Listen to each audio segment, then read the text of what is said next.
というわけで、行方不明の弟を探すためにみんなオラに元気を分けてくれ。よし。ではなく何か大きな力が必要らしい。つきましては、ナイアガラの滝を逆流させる方法を知ってるやつがいたら、管理人アドレスまでこそっとメールプリーズと。こんなとこか。何やってんだろうな俺は。勢いに任せて成田空港まで来たはいいが、まさか台風でカナダ行きの飛行機が飛ばないなんてな。だいたいあのクソ生意気な弟のお友達が。ユーリ君のお兄さんボブも言ってたでしょ。身も心も地球さんのあなたがあっちへ行こうったって所詮無理なんだって。よっぽど強い力に引っ張ってもらわなきゃ。それこそ富士山噴火、ナイアガラ逆流とかなんていうもんだから。どっちが現実的かつ日本国民として皆さんの迷惑にならないかという点を考慮してナイアガラの方を選んだわけだが、よく考えたらこれで確実に有利のところに行けるって保証もないんだよな。かわいそうなゆうちゃん。はい、こんにちは。こんにちは。あなたは芸者ですか？いや違うから。残念、胸腹切り上等。なんだこの変な着物着た勘違い外国人は。私は芸者です。いや多分あんたも違うから。私は芸者のはずです。申し訳ない、こちらの勘違いだった。立派な芸者ぶりですね。特にその川登りする鮭の柄の振り袖は印象的だ。これは恋です。あなた全然分かって。今1000年？今は2000年代。私は太田ムンコの休みを利用してジャパンの友達インコにステイしに来ました。ちょっとお嬢さん、そういう下ネタは。何ですか？いやその友達の迎えを待ってるのか？No。今はボブという人を待っています。ボブってあのボブか？どのボブ？だからめんどくせえ。英語で、ここからは英語という体でお願いします。黒いグラさんのやたら偉そうで雰囲気のあるおさんですよ。ちょっと待ってろ、今ボブに電話かけてみから。偉そうでは違うわ。こちらのボブは陽気なおじさまよ。それにしてもあなたの英語はひどいのね。今時幼稚園児でもそんな喋り方しない。お前の日本語はどうなってんだ！どうした勝利？おいボブ、このあんた名前？アビゲイル・グレイブス。このアビゲイルとかいうアメリカ娘はあんたの客か？アビーか、助かった。彼女の到着時間をすっかり失念していたな。どういうことだよ。天文学的な数字の偶然で俺が会わなかったら、この錦鯉は空港のロビーラウンジで化石になるとこだったんだぞ。大げさだなジュニア。こちら羽田は台風の影響でまだロドリゲスの便がつかないんだ。ロドリゲスだかイカゲソだか知らないが、こっちも回収しろよ。申し訳ないが、剣をあちらに送るまでアビーの世話は君に任せたい。冗談じゃないぞ。俺はこれからナイアガラに行くんだ。君のリトルブラザーの緊急事態だ。協力したまえ。ではな。おいボブ。ちくしょう、また切りやがった。おいグレイブス、言っておくが俺は忙しい。あんたの接待をしてる暇はないぞ。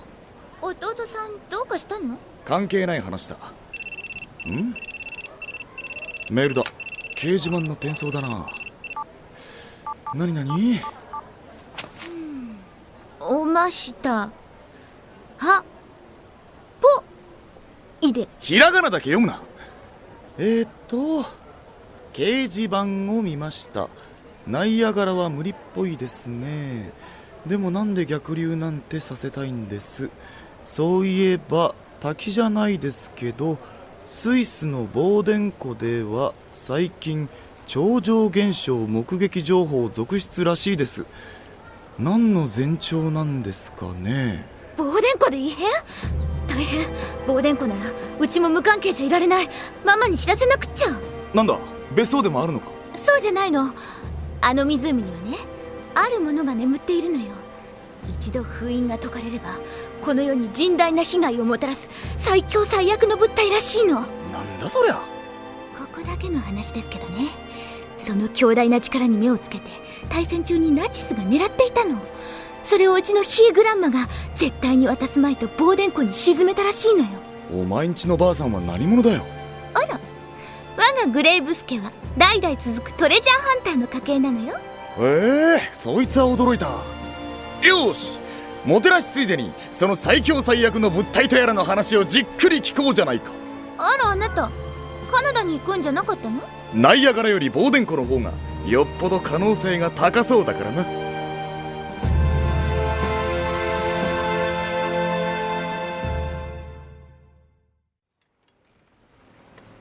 ああ、朝が来たな。ちょうど丸一日ってとこですかね。波間に時々白っぽい陸地が見えます。あれが星鎖国でしょう。見えてはいるんだけど、ずいぶん遠いな。信じられない。2日近くもお風呂に入ってないなんて。塩臭くてベタベタするし、こんなイカダに乗るのはもう嫌だよ。現状把握してるサラ。俺たち遭難しかけてるんだよ。そうなんだ。そこ笑うとこじゃないぜ。たく。なあ、あれってどうしたの？腕？海の真ん中に腕が突き出してない？うわあ、大変だよ。コンラド、腕、あんたの腕ちゃんとある？ありますよ、陛下。水面に鱗が光ってる。魚の群れかな。なんだあれ。波間にいくつも白い腕が。人が溺れてるんなら助けないと。落ち着いて。彼らはこのボートを星鎖国まで運んでくれるつもりのようだ。本当だ。気色が悪いけど親切な生き物だね。ありがたい。どんどん陸地が近づいてきますよ。なんだろうこれ。どっかで見たような。魚人姫です。魚に手足が生えているでしょ。ああ、じゃあそっちのすね毛の濃いのはオスの魚人姫？いえ、魚人殿です。殿？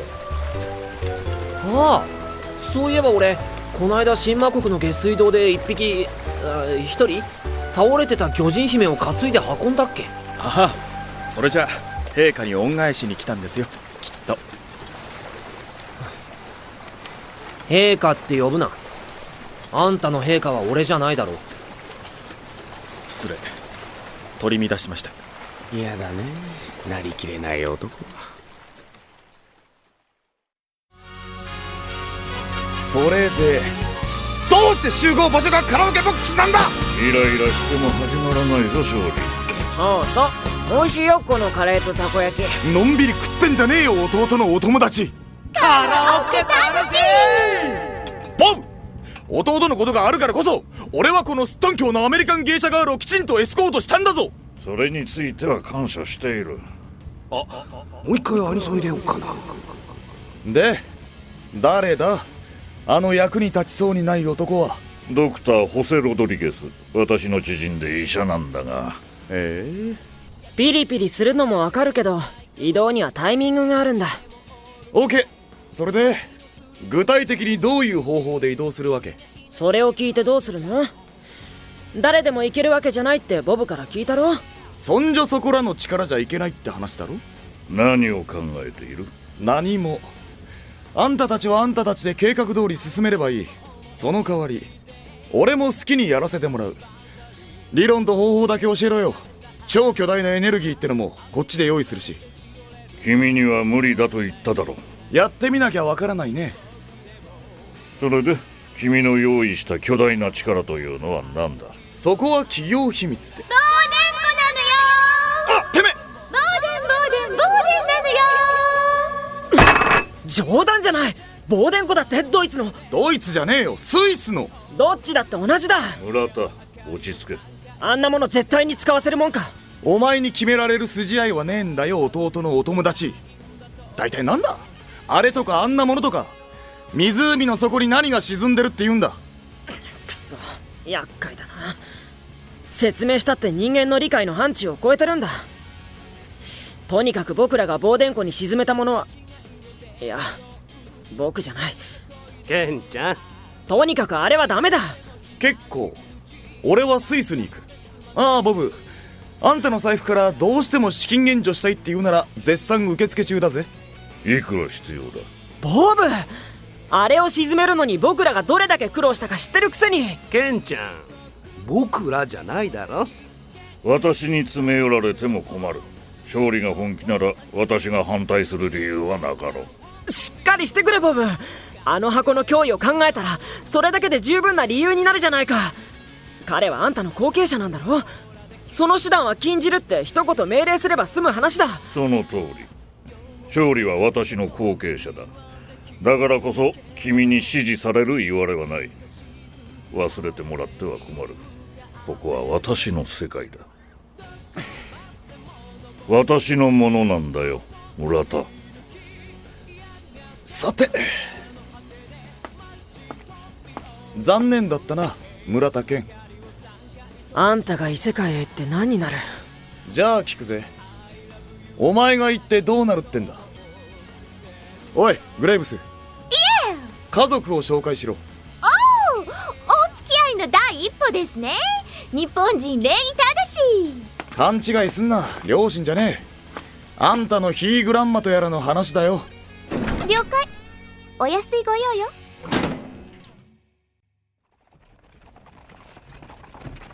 はるばる来たぜ星鎖国。名前のイメージだと砂漠ばっかって雰囲気なのに全然違うのな。でかいし立派だし、これぞ大国って感じ。ご覧よユーリ、都が見えてきた。ああ、興奮するね。どんな年になったんだろう。こちらの陛下はお元気だろうか。先代はご健勝かな。なんか余裕だなサラ。俺なんて首脳会談のプレッシャーでなんだか腹まで痛くなってきたってのに。楽しみだよ、胸が躍る。魚人姫に助けられ出島みたいな港にたどり着いた俺たちはほどなく星鎖国の首都イエルシウラドに移動した。ところがそれからこの国のトップと会談できるようになるまでなんと3日3晩もかかったのだ。どうしたの？早く城の中へ。ああ、ごめん、今行くよ。坊ちゃん、顔色が悪い。大丈夫ですか？ごめん、ちょっと緊張してるみたいで。陛下。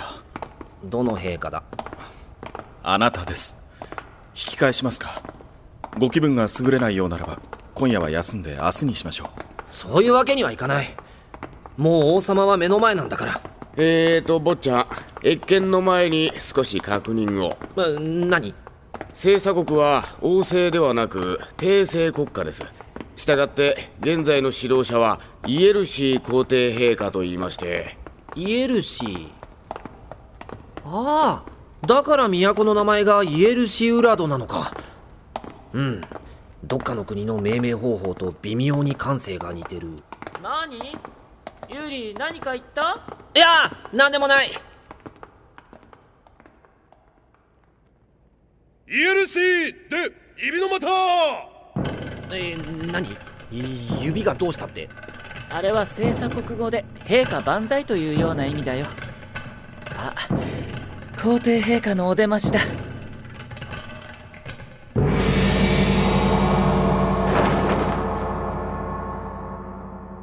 ああ、やっぱ高貴な人ってカーテン越しじゃないと喋んないのな。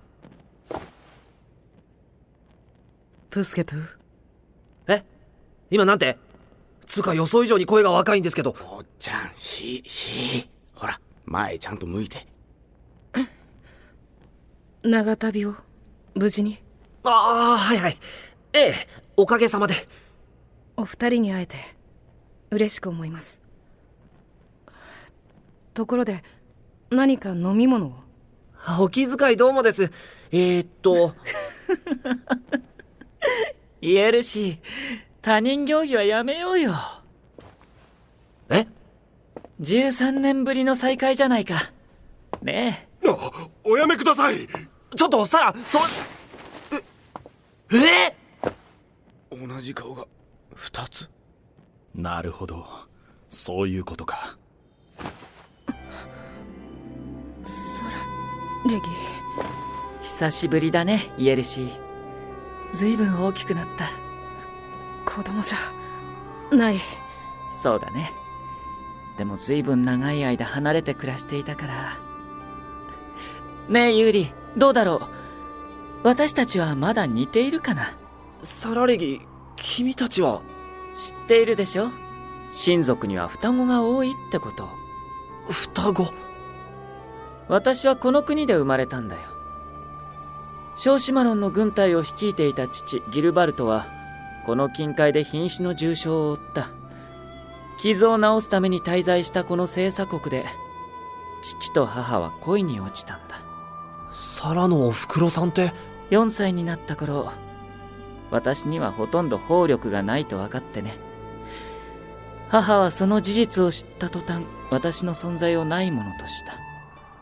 それで私は父と共に小シマロンへ戻された。そんな。この国では砲力を持たないのは奴隷だけだ。逆にどんなに下層に生まれた赤子でも強い砲力さえ持っていれば準市民として扱われる。ここではね、砲術を使えない者は親族ではないとされ蔑まれる。身分の高い者でも例外ではないんだ。そんな。サラ。そうだイエルシー、母上はお元気？お加減があまり。そう。では私の帰りを告げてもお分かりにはならないだろうね。ちょっと待ってくれよ、サラとイエルシー君。はい。何？星鎖国はどうして鎖国を続けていたんだ？だって違う国の者同士なのに君たちのご両親は結婚したんだろ？なら国交回復なんてとうの昔に。母は厳しい人だ。個人の一時の恋愛感情のために国同士の行き来を望んだりしない。うわぁ、うちのツェリ様と話合わなそう。ヨザック。昔この国はこの国だけで満ち足りていた。でも変わる。イエルシー、もう母の時代ではない。イエルシー君。そうだよ。これからは私とお前の時代だ。じき小シマロンと星鎖国の時代が来る。今はまだ大シマロンの陰にいるけれど、私たちが力を合わせればその時はすぐに訪れる。うん。見て。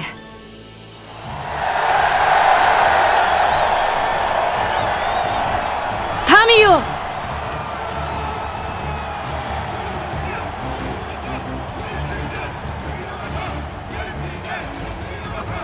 ごめん、やっぱ俺指の股としか聞こえねえや。人んちの言葉なんてそんなもんですよ。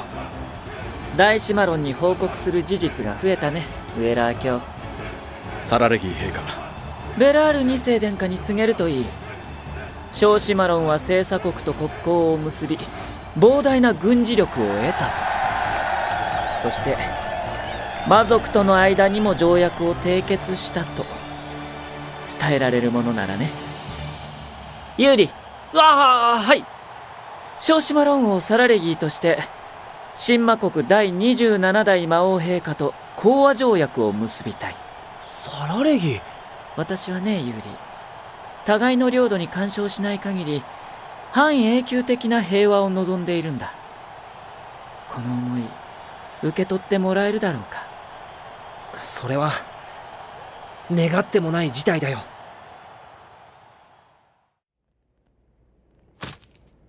ではここに調印のための署名を。まずは私から。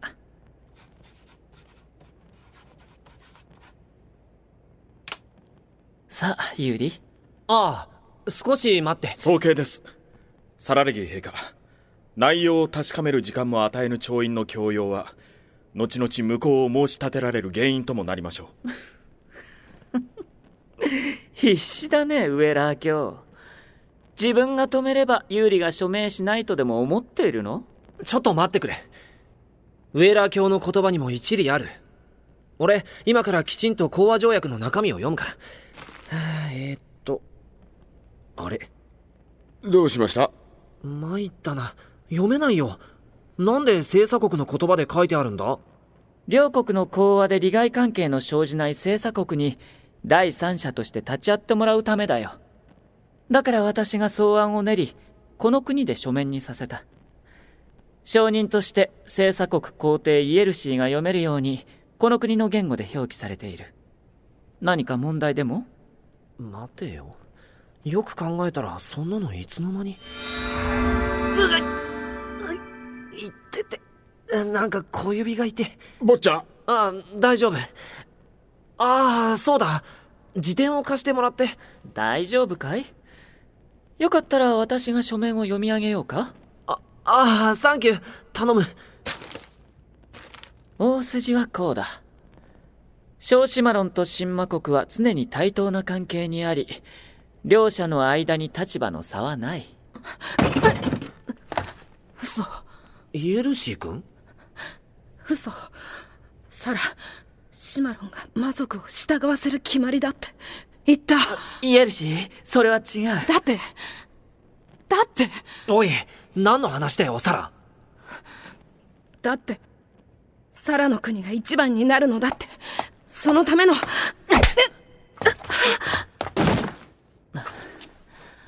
お前が憎くて叩いたのではないよ、イエルシー。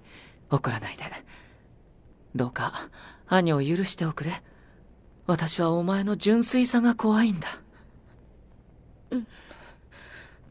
怒ったりしない。よかった。ユーリ、この子の言ったことは嘘だ。イエルシーは外交に関して初心者だから。ふざけるなよ。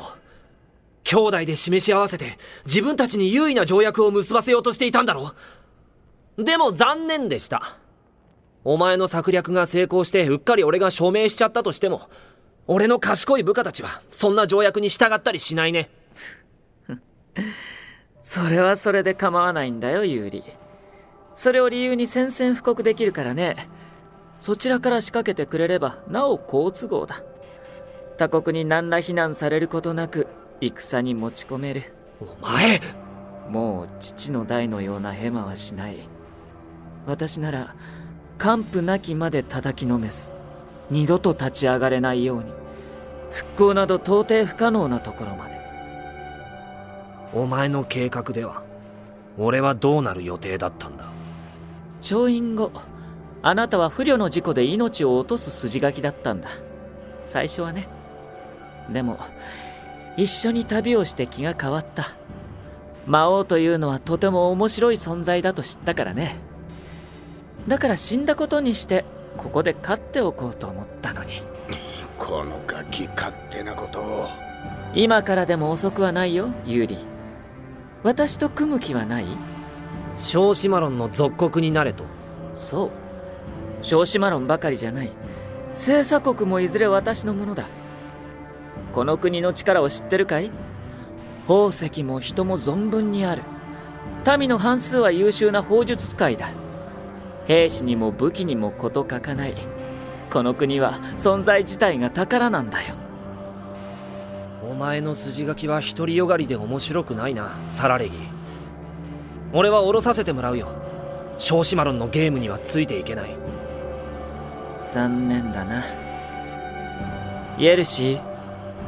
はい。指が。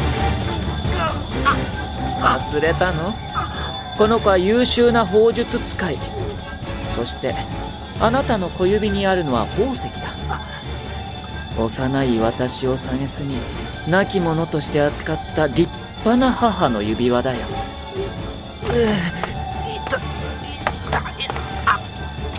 そんなに嫌なら外してしまえばいい。どうやって？簡単な話さ。指ごと切り落としてしまえばいい。ゆりちゃん危ない。いけません。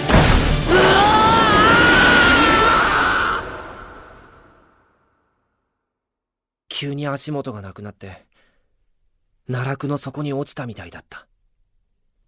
ああ、なんだろう、俺こんなとこで死んじゃうのかな。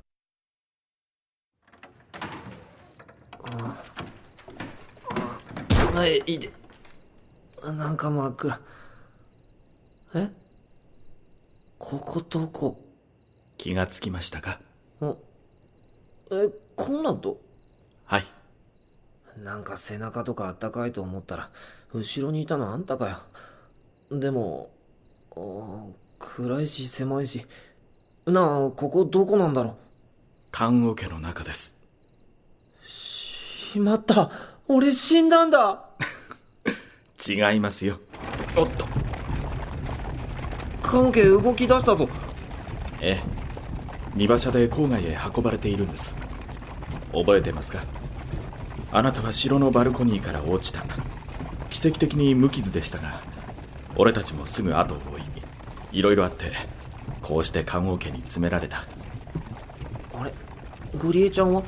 もう一つの棺桶に収まってます。心配してるだろうな。あんたと俺が一緒だと。俺も警戒してる。そうですね。でも今は仲間割れしている場合ではない。仲間ね。サラレギーはあなたを気に入ったようですね。殺されかけたのに？彼は待っていたんですよ。あなたが足元にひざまずいて命乞いするのを。友人獲得行動にしちゃ乱暴だな。約束してください。理不尽な約束ならしない。もしあの兄弟に追い詰められたら、俺とヨザックのことは考えずに行動してください。あいつはあなただけは殺しません。絶対に。根拠は？気に入られてるからか？そうです。バカらしい。それならあんただってあいつのお気に入りだろ。ええ。けれど俺は知りすぎました。当然生きて返すまいと思っているでしょうね、サラレギーは。そんな。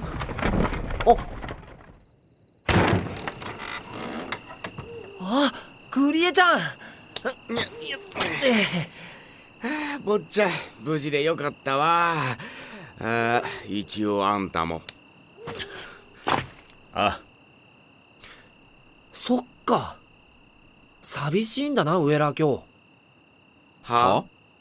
昨日まで綺麗でいい子だったのに、今日になってあの態度だもんな。わかるよ。あんなに180度変わられちゃさ。なんだよ、二人とも。その顔は。いや。でも、まあさ。今は王様は俺しかいないんだし、たまには、陛下って呼んでもいいぞ。はい。有利陛下。誰かいます。おっと、脅かしてごめんよ、お兄ちゃんたち。あんた誰だ？その顔を隠している布を取れ。やめなよ、グリエちゃん。ご老人はいたわらないと。見たところ異国の方のようだが、あの出島から出るには相当の身分か賄賂が必要なんだよ。ああ、ということは、もしかしてあんたたちが噂の魔王様ご一行かい？どうしてそれを？どうしてって、私には特別なネットワークがあるのさ。奴隷として虐げられ、なんとか生き抜こうとする者たち、みんな私の仲間だよ。この国のどこにでもいる雑草のようにね。奴隷？それならおばあさん、じゃなくて奥さん。いいんだよ、おばあさんで結構。知ってますか？ベネラっていう言葉。おう、知ってるよ。本当に？それってどういう？こっちの言葉で希望という意味だ。そして私の名前だよ、可愛らしい坊ちゃん。あなたがベネラさん？申し訳ないがご老人、あなたの顔を隠しているそのフードを外してみせてくれないか。いいとも。なんだよ、あんたの知った顔かい？ヘイゼル。ヘイゼル・グレイブス。あなたがなぜここに？驚いた。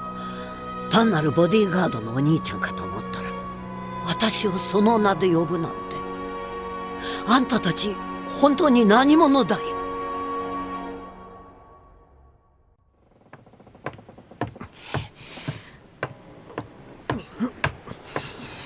落ち着いてください、ボルフラム閣下。これが落ち着いていられるか。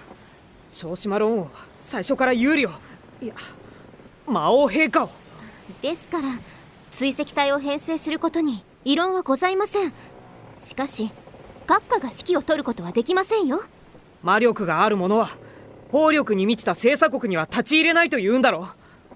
だがそんなことで僕を止められるとでも思っているのか？いいえ。とことん魔力のない自分を陛下追跡隊に加えていただきたいと。ダカスコス。魔族と縁を切ってる俺も星鎖国は平気なんだけどな。フォン・グランツ教出奔した身を今日呼ばわりするのは勘弁してくれ。どうだい、わがままプーさんよ。俺にも一枚かませろよ。黙れ着ぐるみ筋肉。誰がお前のような裏切り者の助けなど。相変わらず同僚の小せえ男だな。何？任務遂行のためなら憎い敵とでも手を組む。それくらいの余裕はねえのか。あんたみたいな指揮官の下で働く兵士たちがかわいそうになってくるな。あら、そういえばそちらも例のヒゲ面の娘さんはどこへやったんです？冗談でも娘とか言うな。マキシーンならすまきにして倉庫の中だ。何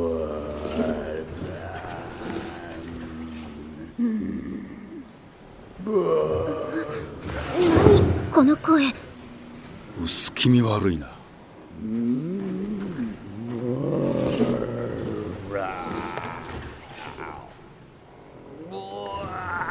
閣下お呼びです。僕が呼ばれているじゃりか。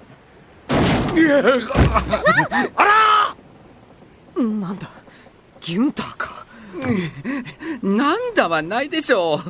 法力酔いで病んだ体に鞭打ってあなたに策を授けに来た私に向かって。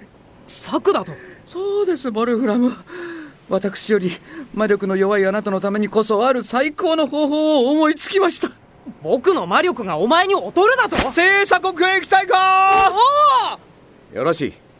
それでは私がフォン・クライスト家に代々伝わる秘術をかけて差し上げましょう。うさんくせ。秘術？初耳です。これまで誰にも使ったことがありませんが、相手の魔力を完全に封じる禁忌の技です。まさか僕を実験台に？何しろと一緒にしないでください。いいですか。あなたが星鎖国に行けないのは生半可に魔力が強いせいですから、それを封じてしまえば。さ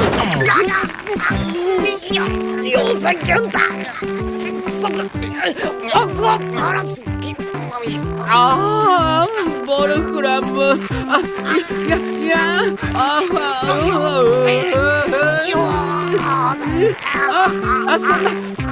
ボルフラム。おイエー。おイエー。ごっつんです。閣下、ボルフラム閣下、しっかり。さあ、お立ちなさい。これで私という輝く幕に全身を覆われ、あなたの魔力は完全に封じられました。気持ち悪い。ああ、そうだ。こちらもあなたに授けましょう。私の髪の毛で編んだお守り袋、ギュンターの守護です。嫌すぎる。絶対絶命の危機に陥ったら、これを握りしめて呪文を唱えなさい。ギュギュギュンギュンギュンギュギュギュンギュンギュンギュンギュンギュンギュンギュンギュンギュン。こうです。いつかはあなたの住む町へ行くかもしれませんからね。長い割にはありがたみのない呪文だな。このお守りは私です。さあお行きなさいボルフラム。私の代わりにしっかりと陛下をお守りするのですよ。お前に言われるまでもない。さあ行くぞ星鎖国へ。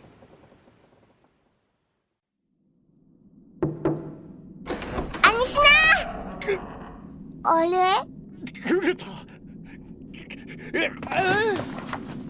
おや、どうしました？ねえ、なんで今くっついてたの？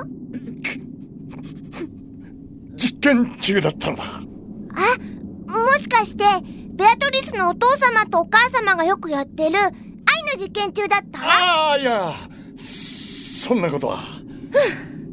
そんなに泣きそうになるくらいなら最初から無理だとお言いなさいな。どうしたのグエンダル？例の星鎖国に関する効率的な情報収集を行おうと思ったのですよ。そこで星鎖国に今後上陸する可能性が高いフォンボルテール卿の頭蓋骨に穴を開け、パラララッタター、超小型版魔導監視装置正直メアリーを埋め込もうとしたところ、泣くほど怖かったらしくて。怖い怖くない以前に、それは医学倫理上問題があるだろう。倫理？魔導の前に倫理など。おやグレタ、その大荷物は何です？あのね、これ。なんだこれは。骨髄族の骨か。余り骨を有効活用した子供向けのおもちゃですね。あのね、グレタこの骨からコッヒーの魂の叫びを聞いたの。なんだと？骨パシーを受信したんだよ。こうやって耳に当てると聞こえてくるんだから。一体どこの何を受信してるんだ？グレタ、それはどのように聞こえるのですか？ね、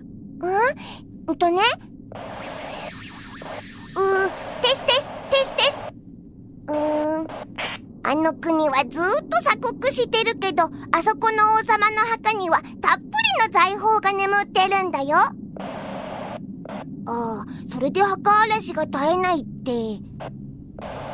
そう、一番高く売れそうなのはあれだよ。火を吹くって噂のすっごい箱が。火を吹く箱？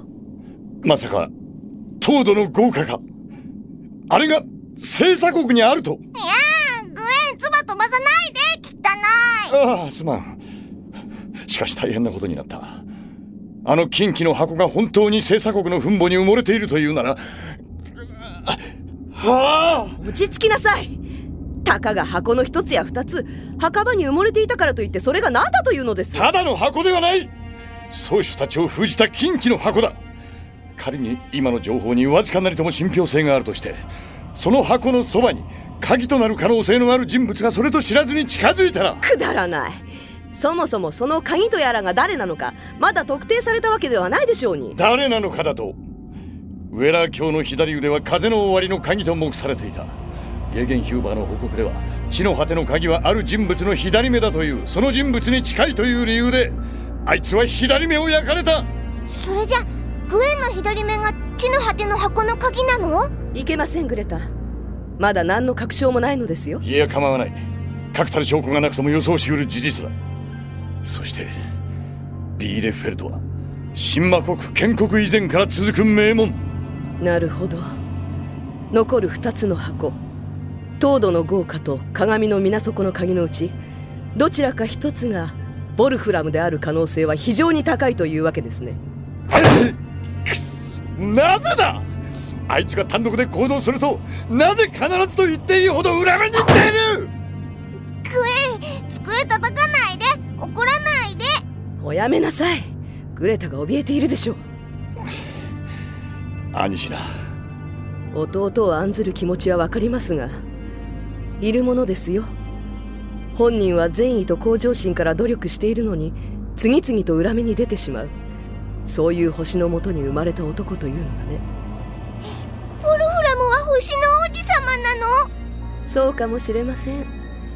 王子様ではあるけれど王様ではないのかも。でもそれが不幸とは限らないのですよ。一人では正気に恵まれなくとも最良の相棒を得て誰かの隣に立てれば予想以上の力を発揮することがありますからね。それは誰？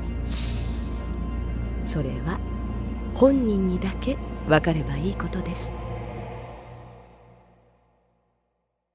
俺たちは元気なおばあさんベネラことヘイゼル・グレイブスに連れられて地下に伸びる遺跡のような場所へ潜った。つまりここが皇帝に歯向かうレジスタンスたちのアジトというわけだ。ヘイゼルが言うことには、ここを入り口にして首都から相当遠い場所にまで長い長い地下通路が続いているらしい。私はね、何十年も前に死んだ人間なんだよ。地球の合衆国アメリカという場所でね。アメリカ？1936年ボストン郊外であなたは行方不明になった。移築した邸宅の焼失とともに焼け死んだはずだった。え、そんな昔？てか今ヘイゼルさんって何歳？こっちに来てから私の時間の流れはおかしくなったようだよ。ありえないほどの年を重ねて気づいたらこっちの世界で70年だ。理不尽な扱いにあえぐ奴隷たちに国家と戦う術を教えて、ふと気づいたらレジスタンスの親分みたいになっていてね。それでベネラ、希望ってあだ名されるようになったのか。そうさね。ずいぶん長い時間が経った。禁忌を破ってあれに触れ、あの炎に包まれた瞬間からね。あなたは箱の蓋を開けた。そしてその衝撃でこちらへ飛ばされた。今箱って言った？それって例の4つの箱のこと？そうです。まさかここに？ここにはないよ。もっと北だ。墓守役の騎馬民族たちが実権を握るその土地に歴代皇帝の眠る墓場がある。誰かが運び出していなければ多分あの箱は今でもそこにあるはずだ。ヘイゼル。なんだい？あちらでのあなたの葬儀はそれはいい式だったと聞いています。そりゃよかったけど妙な気分だね。自分の葬式の様子を異国で聞くなんて。あなたの後継者エイプリルはあなたが消えた2年後に偶然箱に関わった。あなたと同じように。まさかあの子が私と同じ目に。あなたの孫は協力者たちと。知っているでしょう。アンリ・レジャンはあなたの友だ。エイプリルは彼らの力を借り、禁忌の箱を深い水底に沈めた。ドイツ軍の目を欺いてね。そう。俺はエイプリル・グレイブスに会いました。あなたにそっくりだった。そしてあなたのことを誇りに思うと言っていた。ありがとう。何よりの知らせよ。ベネラ！ベネラ！どうしたんだい？仲間が処刑！明日昼処刑に！なんだって？処刑って？公開処刑だ。どうしたんだ急に。ここ何年もやらなかったのに。イエルシーは母親と違って強硬路線を取らない指導者だと思っていたが、私の見込み違いだったかね。ベネラ、名前。助けないの？助けに行ってそれ以上の犠牲を出したら元も子もない。でもさ、魔王陛下、いいニュースと悪いニュースどっちを先に聞きたい？え？じゃあいい方から。今回の処刑はたったの5名だ。そんな。ただしそこに見慣れない名前がある。しかもまだ子供だ。少女2人、名はジェイソンとフレディ。それ最悪だ。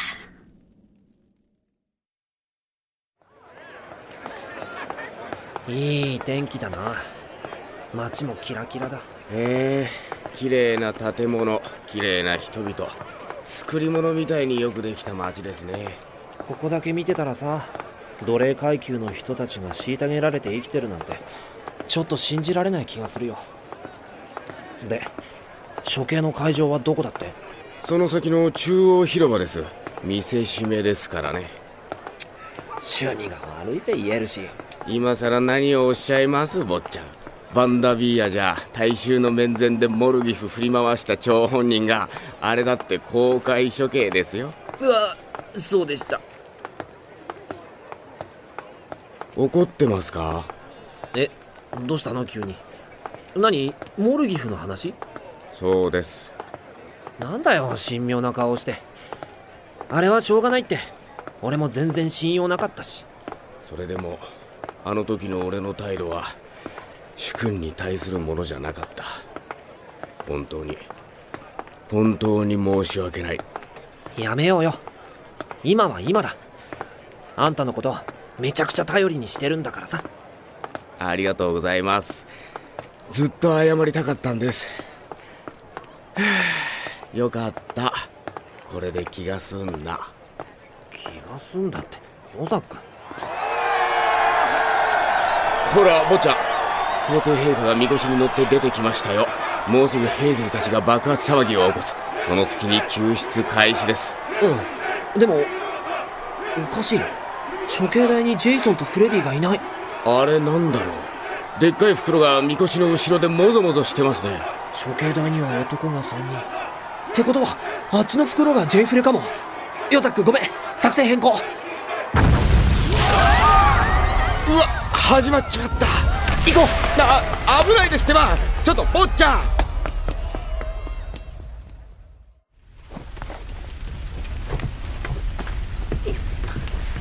ジェイソン、フレディ、今助けてやるから。その袋は持っていかないでくれるかな。中身は王宮の女官見習いだから。やあユーリ、必ず戻ってくると思っていたんだ。お前まさか。髪を切ってみたんだ。どう？イエルシーにそっくりだろ？サラレギ、なんで？単なるお遊びだよ。双子なら一度は入れ替わってみたいよね。人の処刑がお遊びだっていうのか？だって見物する側にとっては娯楽でしょ？ジェイソンとフレディはどこにやった？あの親族っぽくない名前の娘たちね。ここにはいないよ。ずっと北の方の遠くの施設にいるものだから連れてこられなかった。どういうことだ？船の中で耳にした名前を書き加えておいたんだ。そうしたらユーリ、あなたが戻ってくると思ったんだもの。引き上げましょう。ヨザック、こいつあの子たちの居場所を知ってるんだ。時間がないんですって。でもまったく。もうちょっと袋詰めて。ヨザック、持っていきますよ。さあ早く。もう公開処刑の中断とベネラの仲間の奪還は成功したからいい。しかし、一国の王を袋詰めにして拉致するなんて。袋詰めにしたのは俺じゃねえよ。何よ坊ちゃんたら、グレーに責任転換して。問題はこれをどこに捨ててくるかだ。そんな不燃ゴミの回収みたいに。ある意味ゴミより始末が悪いよな。分かっているなら持って帰ってくるな。ヨザック、お前がついていながら。俺のせい？いや、この件に関しては俺が丸く収める方向で、まずサラレギーと話を。なんて言ったものの、百戦錬磨、口八丁手八丁のサラレギー相手に俺がうまいことできるわけもなく、今後の対応に困っているうちに俺たちが隠れる地下通路へそれはやってきた。ウェラー卿、侵入者だ。敵襲か？わからない。ただ靴音の数が多い。それに武装しているな。追ってかな？だとしたら誰を追っているんです？イエルシーの軍が私を迎えに来たんじゃない？お前発信機でもつけてんのかよ。発信機？何それ？しゃあない。腹くくって迎え撃ちますか？身代金要求も人質に使うつもりもないのに、俺たち誘拐犯かよ。じゃあ私が話そう。誘拐じゃないって誤解を解いてきてあげる。なんか臭くないっすか？何？私を疑うの？いや、そうじゃねえよ。いや、疑うけど、そうじゃなくて、なんか硫黄みたいな卵が腐ったような匂いがする。サラレギ陛下、これは行かない方がいい。なぜ？ずいぶん前にこの匂いをさせる連中と戦ったことがある。俺の予想が正しければ、あの軍隊はすでに人ではない。少なくとも生きてはいないということです。それってつまりゾンビ？そんな。母上。どういうこと？来た来た来た来た。陛下は後ろへ。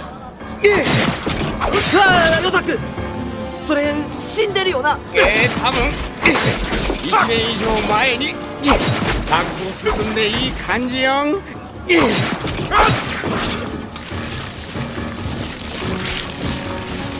クソ、キリがない。こいつら何回切ったらおとなしく死にやがるんだ。操っているものを倒さない限りどうにもならない。そいつはどこよ？それが分かればやっている。母上はお加減が悪いって言えるシーが。なのに。サラ、そっちに行ったらダメだ。なぜ？なぜって、そっちの地下通路はすげえ危ないらしいんだよ。そこから先は迷宮で死ぬまで闇の中をさまようことになるって。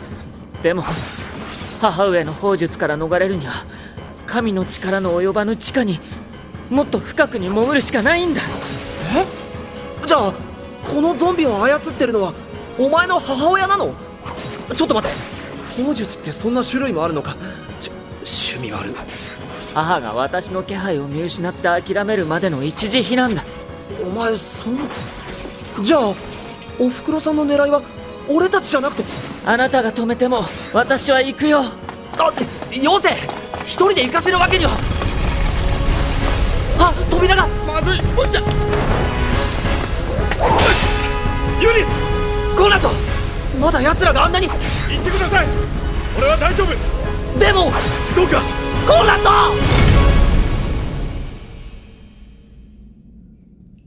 閉じ込められたのか？なんてこった。先へ進むしかないようだね。他の出口を探さないと。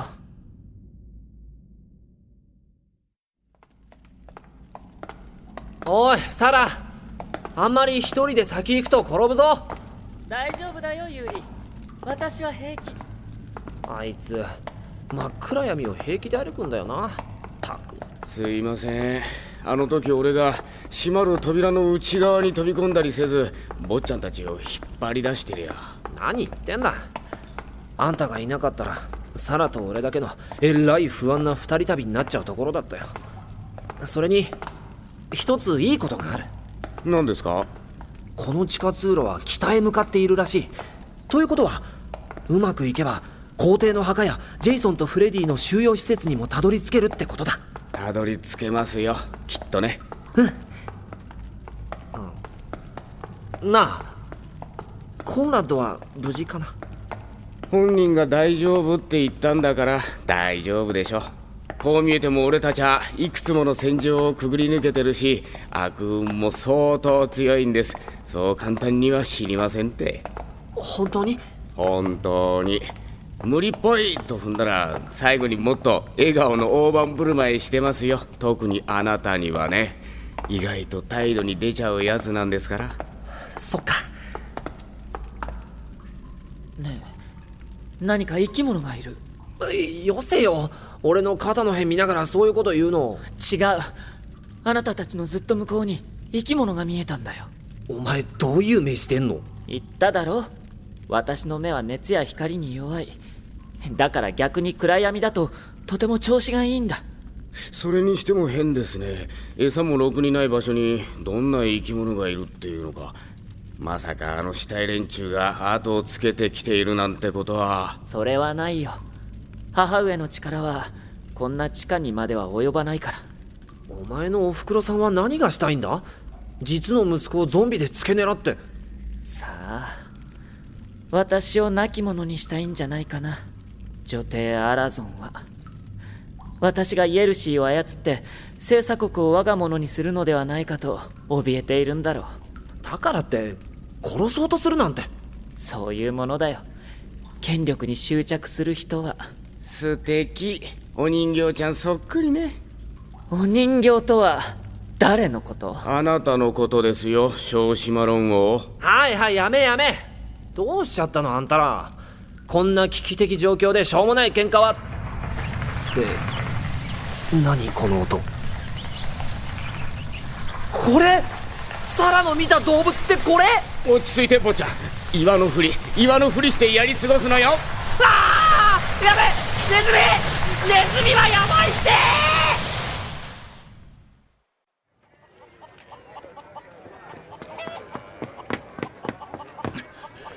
ヘイゼル。おや、昨べはよく眠れたかい？いや、実は予想外の事態に見舞われて。予想外？そういえば坊やたちは？昨べ遅く、この世ならざる者の襲撃を受けました。生きた死体です。しかもその死人使いの正体は皇帝陛下の母であるらしい。アラゾンが？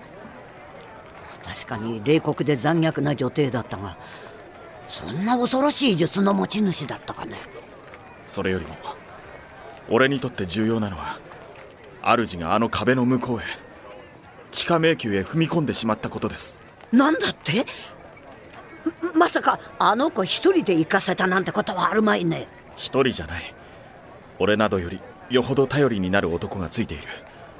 しかしそんな顔をするくらいなら最初から他人などに任せるんじゃないよ。もちろんすぐに追うつもりだった。だが入り口が動かないんだ。教えてくれヘイゼル。あの石の壁はどうすれば開くのか。今からなら地上を先回りした方が早いかもしれないよ。先回り？あの地下都市の行き先は北だ。うまくすれば途中の横穴で待ち伏せて合流できるかもしれない。首都を離れることになるが行くかい？もちろん。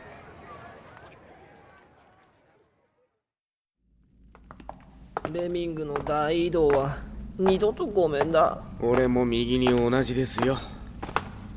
ねえ、聞こえる？え、何？ユーリ、また何か来てる。何かって、またネズミとか？陛下走って。何？いいから走って。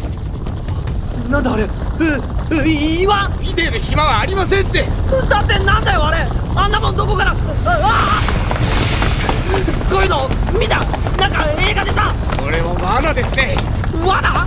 誰のために仕掛けた罠だよ。ユーリ、どこまで走ればいいのだと思う？知るかよ。さあ、そのよく見える目で逃げ場探せ。どっかないか？脇道とか壁のくぼみとか何でも。全然ないね。ヨザック？走って。そのまま止まらないで。ヨザック、なんで止まっあなたは走るんです、映画。ヨザ！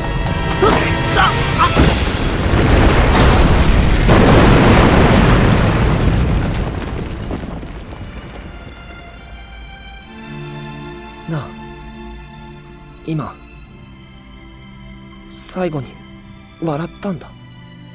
無理っぽいと踏んだら最後に笑顔の大盤振る舞いしてますよ。ヨザック！俺はやっと理解した。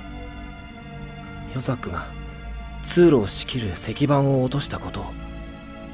でも石板を落とすスイッチは石のあちら側にしかなかった。そう、彼は転がる巨石から俺たちを守るために自らを犠牲にしたのだ。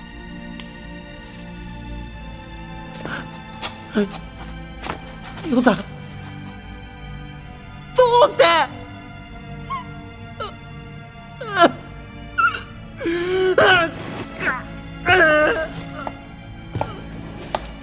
ユーリ、泣いているの？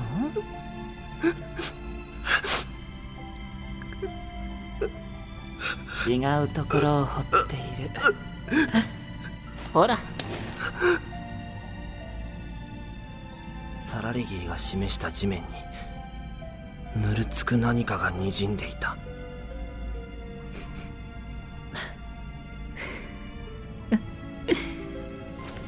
ほら、血だ。